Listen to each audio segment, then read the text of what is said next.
Dear students, जैसे हमने आपको बताया था कि संधि प्रमुख रूप से 3 प्रकार की होती है और उसका पहला प्रकार यानी पहला भेद स्वर संधि था।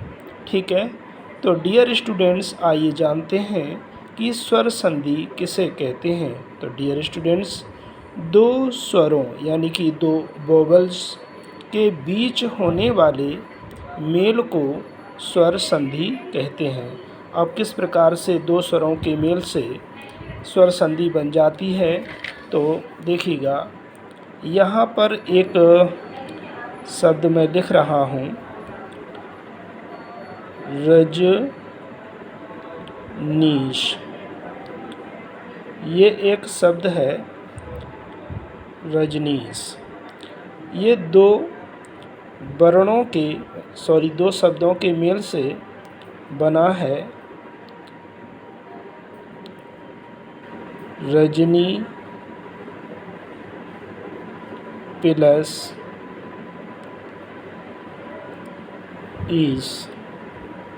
ठीक है, अब आप देखिएगा कि किस प्रकार से स्वर संधि का निर्माण होता है। तो जो पहला शब्द होता है, ये पहला शब्द है, ये दूसरा शब्द है। इन दोनों शब्दों के मेल से ये रजनी शब्द बना है। तो प्रथम शब्द के अंतिम जो स्वर ध्वनि होती है वह है यहाँ पर ई, और दूसरे शब्द की जो प्रथम स्वर ध्वनि है ये भी है ई।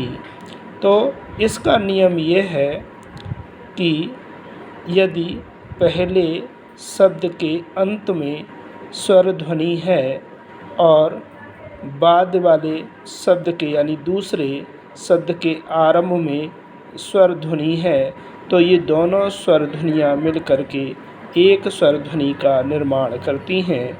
यानी कि यहाँ पर बड़ी ई और बड़ी ई मिला करके बड़ी ई हो जाएगा।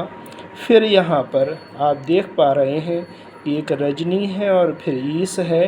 तो यहाँ पर जब हम दोनों का संयोग इनका करेंगे तो फिर से वही शब्द बनेगा।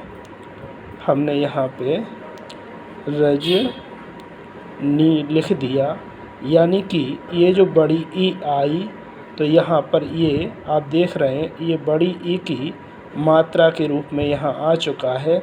अब इस बाद वाले शब्द का हम केवल शा यहाँ पर लेंगे और इस तरीके से ये स्वर संधि का निर्माण हो गया, रजनीश।